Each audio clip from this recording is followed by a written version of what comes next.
আরে বায়াত অর্থ কি? বায়াত বিক্রি হওয়া। কেউ যদি বিক্রি হয়ে যায় তাহলে তার তো কোনো ক্ষমতা থাকে না। ওই যে বুজুর্গ ওলি আল্লাহর ঘটনা আমরা বলি সব সময়, যিনি বাজার থেকে একটা গোলাম কিনে আনলেন, ওই গোলামটা হচ্ছে বিক্রি হয়ে গেছে। উনি পয়সাতে কিনে আনছেন, বিক্রি হয়ে গেছে। এনে কিছুক্ষণ পরে তাকে জিজ্ঞাসা করলেন, তখন একটা গোলাম আনছেন, তখন গোলামের কী কাজ কাম, কী করবে না করবে, তার কী খবর। তো নেওয়ার জন্য বললেন যে তুমি কী কাজ করবে বা কোন কাজ জানো। সে বলল, হুজুর আপনি যেই কাজ দিবেন আমি সেটাই করবো, আমি তো গোলাম, মানে বিক্রি হয়ে গেছি। আচ্ছা, তাহলে তুমি কি খাও, কি খাবে? আপনি যেটা দিবেন সেটাই খাবো, আমার তো রেখছেন, আমি তো বিক্রি হয়ে গেছি, আমি গোলাম।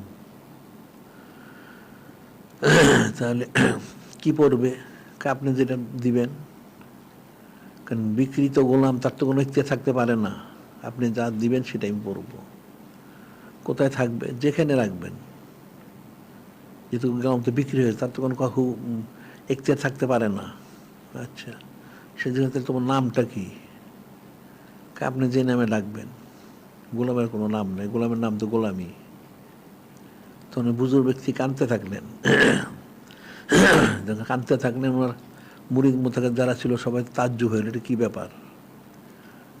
উনি জিজ্ঞাসা করলেন গোলামকে, গোলাম তো জব সঠিকই দিছে, কি কাজ করবে, যে কাজ দিবেন তো স্বাভাবিক, সেটাই তো করতে হবে গোলামের, তার কোনো এখতিয়ার নাই। তাইলে কি খাবে? যা খাওয়াইবেন। গোলাম তো দাবি করতে পারে না।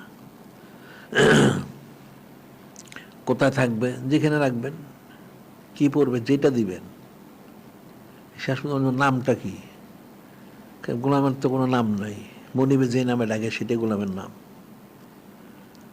তো উনি যখন কানলেন, মুরিদরা বলল, সে তো সঠিক জব দিয়েছে। হ্যাঁ, সঠিক জব দেওয়ার জন্যই তো আমি কাঁদতেছি, যে আমার বয়স 40, 50, 60, 70, 80 বছর হয়ে গেছে, এখন আমি আমার মঠটা, যিনি খলিক, যিনি মালিক, রহমানের সাথে মিলাইতে পারলাম না।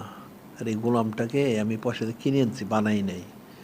যিনি খলিক, যিনি মালিক, তিনি আমাকে তৈরি করছেন, তাকে আমি পয়সা দিয়ে নিছি। যদি আমার চেয়ে পয়সা কেউ বেশি দিতে পারে, পারতো, সে নিয়ে যেত।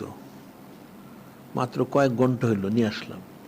এতে সে তার মঠটা আমার মতের সাথে মিলাই দিল, কোনো চুচারা কিলোকাল নাই।